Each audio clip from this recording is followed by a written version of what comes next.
이번 시간에는 기상론으로 보는 간목편 자월의 간목에 대해서 한번 간단히 한번 살펴보도록 하겠습니다.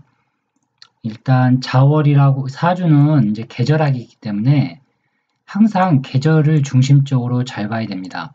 왜냐하면 이 계절이 차지하는 비중이 사주에서 이 계절은 곧 기상인데 기상은 조우라는 개념과 밀접하게 관련이 되어 있습니다. 예를 들면 봄에 목의 계절에 태어나게 되면 봄의 계절에 태어난 사람은 반드시 이 목이라는 글자가 잘 성장을 하고 잘 자라나야 되기 때문에 반드시 금이 나타나면 안 됩니다. 목과 금은 상충하기 때문에 금목 상쟁이라고 보통 얘기들 하게 되는데 봄에 목으로 태어난 사람은 지지든 천간이든 금을 보는 것을 가장 대기합니다.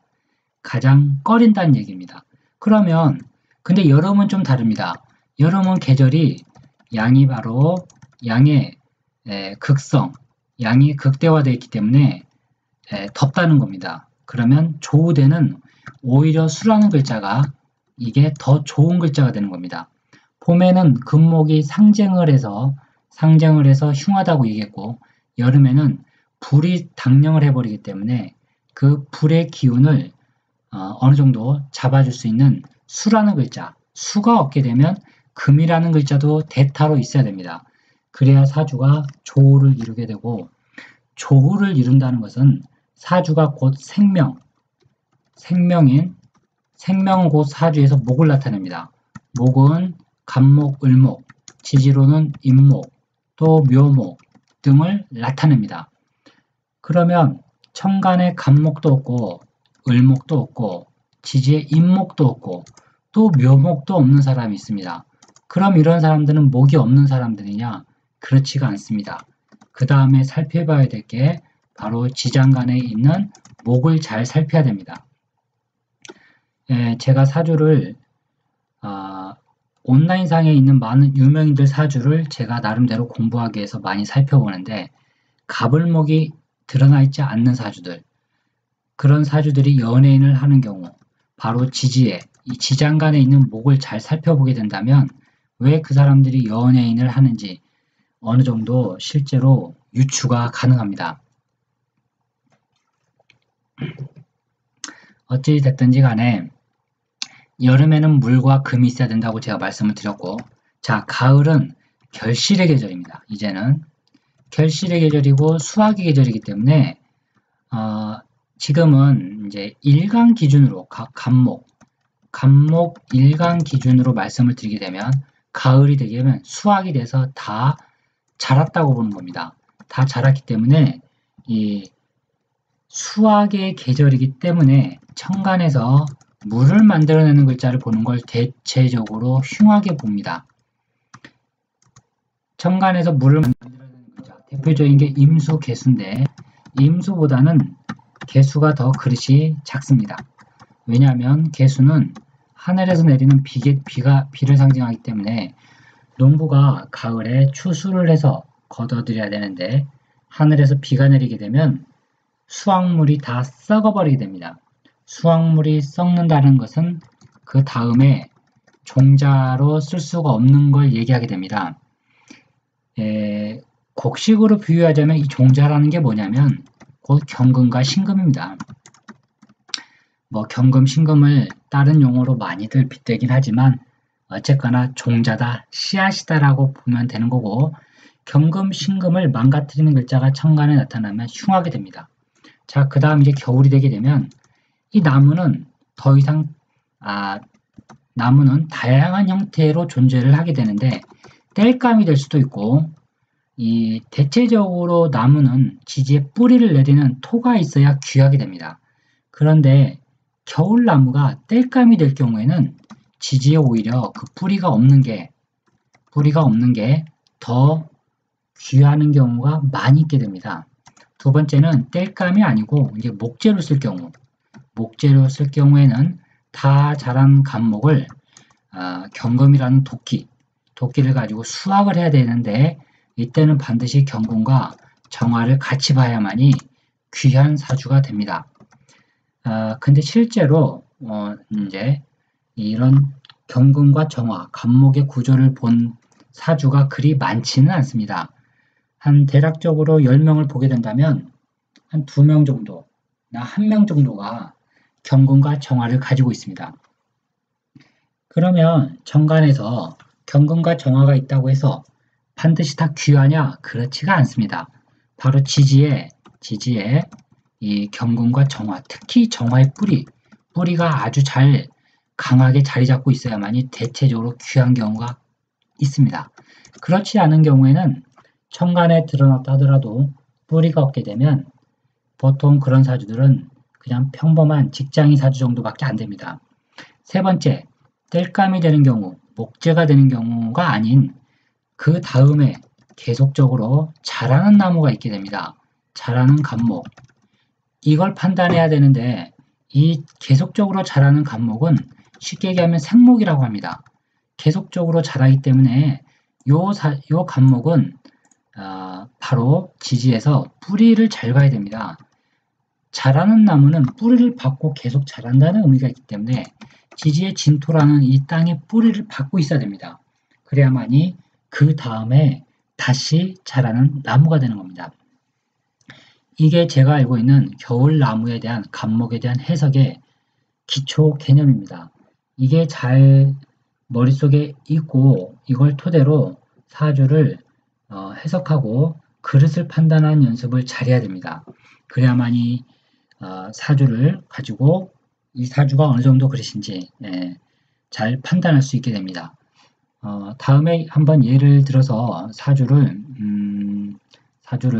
한번 살펴보도록 하겠습니다. 이게 제가 궁통보감에서 이제 하나의 따온 사주인데 이 사주가 여명사주입니다. 이 자월에 이제 간목을 찾다 보니까 이런 사주를 제가 찾게 됐는데요. 이 사주는 딱 보시기에 어떻게 보일지는 모르겠지만 일단 궁합적인 여명이니까 여명에서는 반드시 남편의 동태를 잘 살펴야 됩니다. 이 사주에서는 자월의 간목입니다. 그러면 제가 아까 말씀드렸듯이 간목에 지지의 진토를 뿌리고 있어야 이게 생목이라는 겁니다. 이 사주는 일단 생목이라고 판단하고 들어가야 됩니다. 왜냐하면 천간에 병화가 떠 있고 이 병화는 나무를 계속적으로 키워주는 글자입니다. 키워주는 만물의 주제자라는 뜻이 있습니다. 이 만물의 주제자. 만물의 주제자는 곧 병화입니다. 그래서 병화 일간인 사람들이 대체적으로 크게 사람들이 인품이 좋습니다. 인품이 좋다라는 것은 두루두루 사람을 편애하지 않는다고 해야 될까요? 공평무사한 그런 베푸는 마음이 있습니다. 제가 주변에 병화 일간 가진 제 주변의 사주들을 많이 알고 있는데 대체적으로 보면 사람이 무난하고 크게 뭐라고 표현을 해야 될까요? 외골수가 아니다? 뭐 그런 개념. 사람이 대체적으로 좋습니다. 병화일간들. 왜? 만물을 다 키워내는 글자거든요. 이 사주 팔자는 특히 일간, 지금은 일간으로 다들 이제 공부를 하기 때문에 사주를 특히 일간이 병화인 사람들은 무조건 거의 사람들 다 좋습니다. 그렇다라고 다 좋냐? 뭐 그런 건 아니겠지요. 하지만 태양, 사람의 성격을 판단할 때 일간이라는 글자를 잘 봐야 됩니다. 병화는 하늘에 떠 있는 태양입니다. 태양은 나무를 키워줍니다. 키운다라고 하는 것은 자비심, 선심, 착한 마음입니다. 생명을 키우는 사람 중에 마음이 악한 사람이 있을까요? 절대 없습니다. 그래서 이 병화가 일간일 경우에 사주가 상당히 좋다라는 건데 일단 이 사주를 한번 풀어보겠습니다. 자월의 간목이 시간에서 병화를 보고 있는데 이 병화가 아주 좋은 글자입니다. 소위 말하는 용신입니다. 이게 겨울에 물이 당령하는 계절에 화가 당연히 희신이겠죠. 희신, 뭐 용신이 되는 겁니다. 상신이 될 수도 있고 저 같은 경우는 이걸 절대 용신이라고 합니다. 사계절 병화는 간목이 봤을 경우 무조건 좋습니다. 탄이 병화가 연간에 있는 경우 또는 월간에 있는 경우 시간에 있는 경우 아니면 연지에 있는 경우 월지에 있을 수도 있고 일지에 또 병화를 가지고 있을 수도 있습니다. 일간, 일지 또는 시지에 있는 경우 해석이 다 다릅니다. 이 해석의 차이점을 잘 연구를 해야 됩니다. 그게 바로 이제 바로 궁성론이라는 개념과 같이 맞물리게 되는데 이 위치에 의한 해석을 사주에서는 잘 잡고 들어가야 됩니다. 이 사주는 간목이 자월의 임목이라는 곳에 시지에 뿌리를 받고 있는 나무입니다. 이 나무를 망가뜨리는 글자가 뭐냐? 신금이 망가뜨리고 있고 자수가 망가뜨리고 있습니다. 그리고 이 자수는 아주 냉랭한 기운으로서 간목의 뿌리를 상하게 합니다. 그러면 이 여자의 심리는 어떻게 작용을 할까요? 이 여자의 심리를 잘 읽어야 됩니다. 이 여자의 심리는 자기 본남편에 대한 만족도가 제로입니다. 제로. 0%라고 저는 단정하고 들어가게 됩니다. 그냥 100% 이혼 사주라고 거의 보게 됩니다. 그렇다라고 해서 이 여명과 똑같은 사주가 대략적으로 30명 이상이 존재하게 되는데 작년 출산 인구 36만 명을 기준으로 하게 되면 이 2시간 사이 인시에 태어난 여자만 30명이라는 계산이 나옵니다. 제가 이거는 실제 계산해 봤고요. 그랬더니 대략적으로 30명이 떨어집니다. 30명이 거의 이혼했겠느냐? 과반수가 넘는 사람이 이혼을 했을 것이다 라고 저는 판단합니다. 바로 배우자 궁도 일단 문제가 있고 배우자 궁도 흉신입니다. 이거 흉신 신금의 그 작용력 자체가 없는 겁니다. 이 사주는 그 뿌리를 손상시켜버리고 필요 없는 물을 금생수를 해주고 있기 때문에 그리고 나의 이 여명 기준으로 일간인 간목 자신의 뿌리를 충하고 있는 겁니다. 지금 그래서 이 사주를 봤을 때 인신충이 보이고 그 다음에 신자합이 보입니다. 이런 사주를 충도 있고 합도 있는 사주라고 합니다. 그럼 엄격히 얘기했을 때 이 사주는 충이 아닌 사주입니다. 왜 인신충이 아닐까요? 이 사주는 신자합 때문에 그렇습니다. 자수가 신금을 합을 하고 있기 때문에 신금이 임목을 치질 않습니다. 그래서 이 사주는 일단 충이 아닙니다. 근데 실제로 사주를 간명함에 있어서는 충이 아니다, 합이 아니다, 합이다, 충이다 이런 개념이 나중에 이제 통별 사주 학습을 사주 상담을 하시다 보면 별 의미가 없다는 걸 아시게 됩니다. 왜냐하면 충이든 합이 아니든 그게 중요한 게 아니고 운에서 언제 충이 될 것이냐 이걸 잘 판단해야 됩니다. 이 충이 될 때 반드시 사주는 문제를 일으키게 되어 있습니다. 그게 바로 세운 해석법이죠. 그래야만이 이 여명이 사주 우례를 했을 때 그 1년 세운을 딱 봤을 때 이렇게 충이 뭔가가 이루어지는 작용이 일어날 때 반드시 문제가 있어서 방문을 한 겁니다. 그러면 대략적으로 무슨 문제일까요? 일단 이 사주는 남편 문제일 거라고 판단하게 됩니다. 이게 이제 공통보감에 있는 그런 그 사주인데 뭐 여러 가지 이론을 들어서 부부궁이 좋지 않다라고 이제 그 책이나 또는 어떤 그 글을 쓰신 분이 써놨는데 물론 사주는 다 그 자기가 보는 방식 자체가 다 틀립니다. 일단 쥐가 두 마리가 되면 저렇게 자월에 자년에 자월이다. 이게 연월에 있거든요. 연월에 있다. 근데 이것이 인수인 물로 되어 있다. 이렇게 딱 판단하고 들어가게 되면 대체적으로 이 사람의 뭐 100%라는 건 없는 사주에서 이 사람의 부모님은 어떤 성향일까요? 부모님은 인생을 어떻게 사신 분일까요? 어느 정도 유추가 가능합니다. 실제 제가 이 사주를 딱 봤을 때는 이 사람의 부모, 소위 말하는 부모 덕이 있다? 이 부모 덕이 있다 없다라는 말도 함부로 하긴 뭐하지만 일단 부모 쪽에서 문제가 있는 겁니다. 이 임자 이것도 흉신이 연월 부모궁에 딱 있어버리기 때문에 부모가 정상적인 삶을 살았다라고 판단하기가 어렵습니다. 왜 제가 이런 표현을 쓰냐면 사주는 사주는 이 사람 당사자도 그렇지만 이 사람의 부모가 인생을 산 그 형태에 따라서 자식의 사주가 결정지어져 버립니다. 결정이 된다. 그래서 저는 이런 얘기를 많이 해드리고 싶더라고요. 사주를 하다 보면 대체적으로 사주가 안 좋아서 걱정 근심하시는 분들이 많이 있습니다. 상담을 하다 보면 선생님 저 어떡해요? 뭐 이렇게 안 좋으면 어떡해요? 뭐 이혼하면 어떡해요? 근데 실제로 그런 질문을 하기 전에 본인의 마음과 정신을 갈고 다듬어야 됩니다. 이게.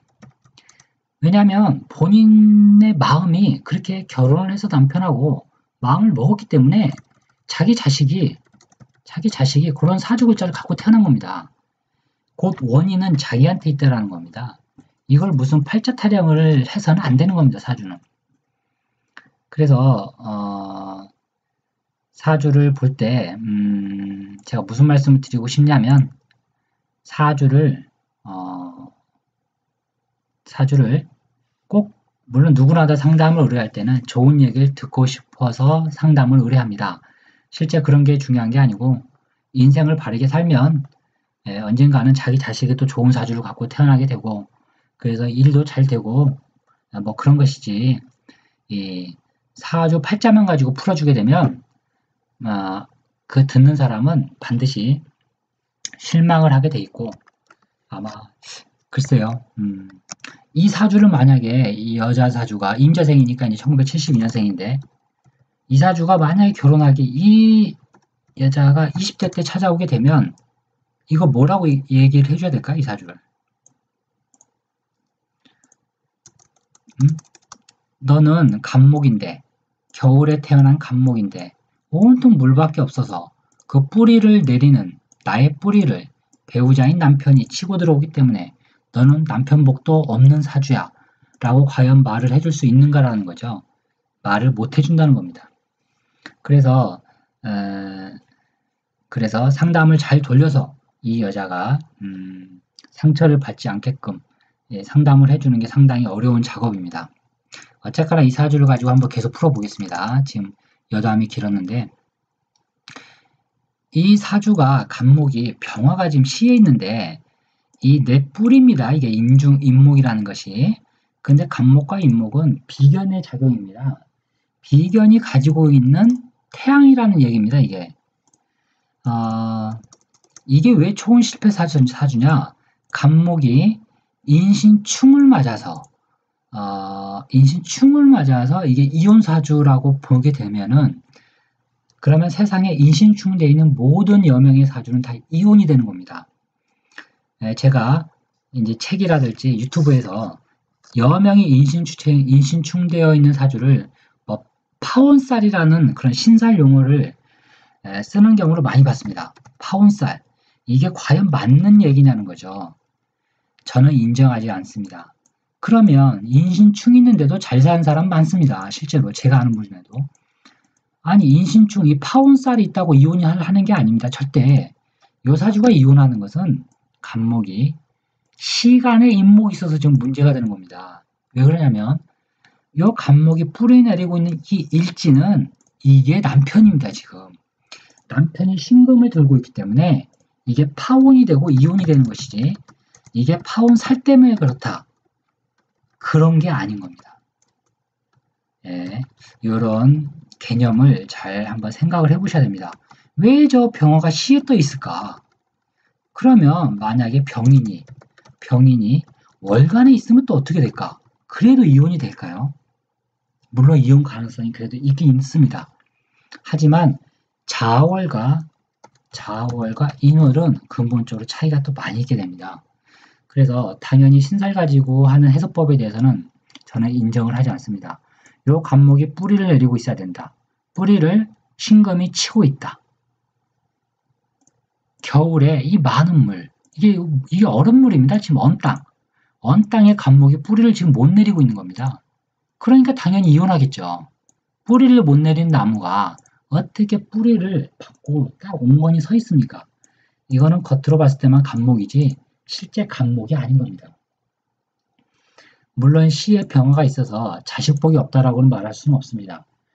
사주라는 것은 장단점이 있는데 임자, 이 연월은 사주의 80%, 거기에 신금까지 가게 되면 75%가 이 사주의 기운을 장악을 하고 있습니다.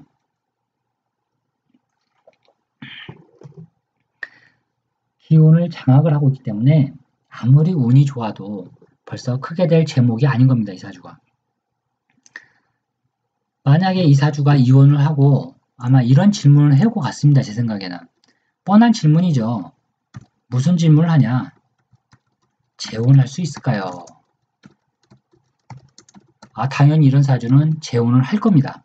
그리고 본인이 재혼을 하려고 저는 마음을 먹는다라고는 얘기는 하는데 충이 있어서 이런 충이 해소가 될 때 이제 재혼하려는 마음이 아마 들 거라고 저는 판단합니다. 만약에 시가 병인시였고 아니 월간이 병인이었고 만약에 병인이었는데 이혼을 했다. 근데 만약에 시가 계유시나 임진시였다면 임신시나 계유시였다면 이거는 이혼하지 않습니다. 이런 사람들. 그리고 사주에서도 이혼을 하는 게 아니고 재혼을 하려는 마음이 저는 없다라고 거의 해석을 내립니다. 이 사주가 재혼하려는 마음이 있는 것은 순전히 저놈의 병화 때문에 그렇습니다. 일반적으로 간목이 병화를 보게 되면 식신이라고 해서 되게 좋게 해석을 하는데 이게 식신이라서 재혼을 하는 것이 아니고 바로 병화이기 때문에 병화는 하늘에 떠 있는 존재로서 간목의 꿈과 희망입니다. 간목의 꿈과 희망. 간목의 꿈과 희망이 뭐냐? 이게 바로 병화라는 건데 이 여자에게 꿈과 희망을 주는 존재가 사주에서는 무엇일까요? 그게 곧 용신이라는 개념인데 이게 바로 밖에서 만나는 남자를 의미합니다. 밖에서 만나는 남자다. 곧 재혼하고 싶은 남자다.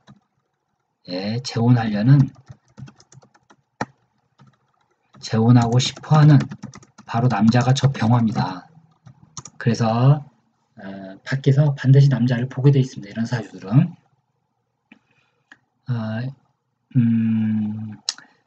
이 사주는 여러 가지를 볼 수가 있는데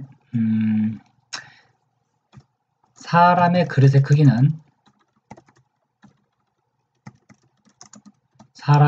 크기는 일단 계절에 태어난 일간이 얼마나 필요한 글자, 곧 용신이라는 글자를 사주 8자 중 이때는 왜 8자라고 그랬냐면 일간을 빼면 7자가 아닙니까? 라고 얘기를 하겠지만 일간을 포함해야 됩니다. 일간을 반드시 포함해서 이 8자를 통틀어서 이 계절의 하나의 문제점이라고 할까요? 예를 들면 여름이면 더우니까 덥다라는 문제, 겨울이면 추우니까 또 춥다라는 그런 문제를 해결할 수 있는 이 조우라는 글자를 반드시 가지고 있어야 됩니다. 그게 꼭 그 사람의 그릇이 됩니다. 그러면 이 그릇은 뭐냐? 바로 의식을 만들게 됩니다. 의식은 정신인데 이 정신이 바르고 강해야 큰 인물이 됩니다. 이 조라는 글자 또는 조화를 이루어주는 글자가 없게 되면 사주에서 사람이 의식이 쉽게 얘기하면 의식이 흐리멍텅하다. 의식이 흐리멍텅하다. 제가 상당히 유화시켜서 지금 표현을 하는 겁니다. 의식이 흐리멍텅하다라는 게 뭘까요? 예를 들면 나무인데 나무가 조가 안 돼 있다. 이거는 성장하는 나무가 아닙니다. 겉으로만 봤을 때 나무지 속은 어떨까요? 속은 나무가 아니고 그냥 쓰러진 하나의 장작? 나무? 그냥 나무떼기? 이런 겁니다. 이게 좀 이제 약간 비하하는 것 같아서 좀 죄송스러운데 실제 이런 사주들이 태반입니다. 나무는 반드시 나무다워야 됩니다. 나무다워야 한다. 불은 불다워야 됩니다. 또 금은 금다워야 되고 수는 수다워야 됩니다. 그게 무슨 얘기일까요? 나무는 성장해야 됩니다. 무조건. 이거는 성장하는 게 나무지 성장하지 않는 것은 나무가 아닙니다.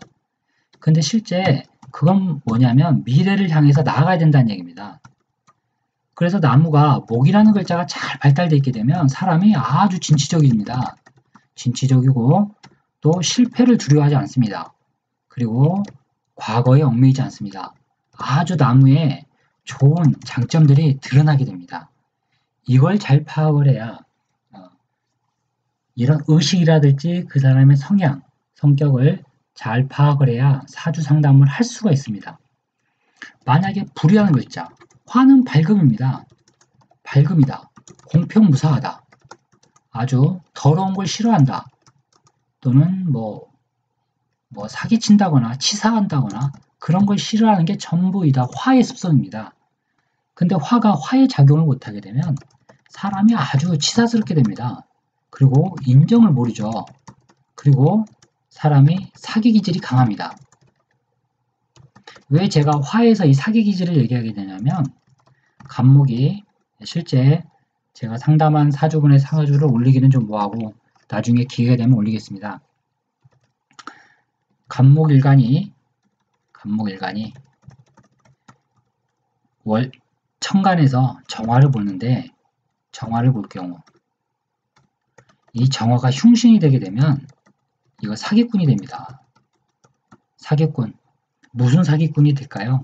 지능범죄를 저지릅니다. 대표적인 게 종교인은 종교인인데 사이비 종교인들 아마 목일간의 정화인데 이 정화가 흉신이 된 사주들이 대체적으로 남을 지능적으로 이용해 먹습니다. 그렇다고 간목이 정화가 있다고 해서 다 그런 건 절대 아니고 지지에서 조화가 안 될 경우 그렇게 되는 겁니다. 그러면 금은 뭘까요? 이 금일간이라고 해서 의리를 상징합니다. 변하지 않습니다. 그래서 사람들이 의리가 있고 강단이 있고 물러서지는 못하고 한 번 먹은 마음 끝까지 가는 게 금일간인데 금일간이 또 조를 못 이루고 있다. 그렇게 되면 어떻게 되죠? 자기 고집대로 멋대로 살다가 가는 사람입니다. 이거. 제가 이런 사주도 나중에 금일간 할 때 실제 제가 상담한 사주를 가지고 한번 말씀을 드려보겠습니다. 그러면 수라는 일간은 또 뭘까요? 수는 지혜의 산물입니다. 지혜의 산물인데 이 수는 반드시 토의 작용이 아주 중요합니다. 토의 작용이 잘 자리를 잡고 있어야 법규를 지키고 똑바로 사회의 윤리나 도덕을 잘 지키는 사람이 되게 되며 토의 일간이 무너져 버리게 되면 토라는 작용이 이 수는 제방에서 터진 이제 흙탕물이 됩니다. 흙탕물. 근데 실제로 손님한테 흙탕물이라고 말을 못하죠. 흙탕물에 나무가 자랄 수 있습니까? 나무가 못 자랍니다. 여명에서 나무는 그 식상으로 자식을 얘기하게 되는데 그러면 자식덕이 있을까요? 자식덕이 없게 됩니다. 제가 오늘 갑자기 어느 유튜브에서 본 글인데 식상에 대한 설명을 이제 하는 그런 코너인데 이거는 100% 잘못된 이론입니다. 여자 사주에서 식상은 자식이 맞습니다. 하지만 식상이 없다고 자식이 없느냐? 절대 아닙니다. 절대 제가 장담합니다. 100% 아닙니다. 자식 있습니다. 일반론적으로 여명에서 식상을 자식이라고 표현을 하는 것이지 그러면 식상이 없는데 자식 있는 사람들 수두룩합니다. 그거는 왜 그럴까요? 그거는 나중에 이제 한번 표현을 저희가 말씀을 드리겠는데 여자 일간에서 식상이 없어도 자식이 되는 경우가 많이 있는데 그 경우에는 여자 사주에서 용신, 소위 말하는 용신, 이 용신을 도와주는 희신 또는 상신이라는 글자가 있을 경우에 한해서는 자식이 현달합니다. 자식이 현달하다, 똑똑하다, 인물이 좋다, 국가의 녹을 먹는다, 법규를 잘 지킨다, 도덕심이 강하다 이런 자식이 나오는 겁니다. 그래서 여자 일간에서 식상이 없다고 해서 전혀 문제될 게 없습니다. 또 남자 사주에서도 관성을 자식으로 보게 되는데 관성이 없어도 자식 문제 아무 없습니다. 근데 대체적으로 관성이 깨져 있게 되면 자식하고 인연은 박하다고 보는 건 사실인데 절대 100%가 아니라는 겁니다. 그럼 이 경우에도 해석은 똑같습니다. 남자 사주에서 반드시 용신이 있어야 됩니다. 그리고 이 용신을 도와주는 상신 또는 희신이 있을 경우 자식이 오히려 더 현달합니다. 현달하다, 아하, 판검사 한 번 정도 해볼 수 있다. 이런 경우가 많이 있는 겁니다. 그래서 어쩌다가 이제 식상과 관성의 문제까지 나왔는데 이번 시간에는 어찌됐든지 간에 이 자월의 간목, 이 천간의 임자 좀 좋아 보이지가 않죠. 그죠? 나무에 뿌리도 없고 뿌리가 없으니까 가정은 당연히 불안할 것이고 시간에 병화는 있으니까 자식봉은 어느 정도 있을 수는 있는데 그것도 인신충의 작용에 의해서 실제 자식을 낳을 경우 자식의 사주를 보고 좀 판단해야 될 것 같고요. 이런 사주들이 대표적으로 겉으로 봤을 땐 좋아 보이지만 약한 간목이 식상을 볼 경우 임수가 있어서 물이 있어서 인성으로 빠져서 수생목 목생화가 돼서 좋다라는 것은 일반적인 공식에 의한 해석법입니다. 사주는 절대 공식으로 나오질 않습니다. 전체적인 8자의 모습을 보고 나무의 뿌리가 살아있는가, 이 사주는 어떻게 보면 이 임목이라는 뿌리가 있지만 없는 것과 똑같다. 오히려 없는 게 더 나을 수도 있었겠다. 그렇게까지도 풀어낼 수 있습니다. 일단 다음 시간에는 축월의 간목에 대해서 한 번 더 학습을 하고 바로 을목으로 넘어가겠습니다. 감사합니다.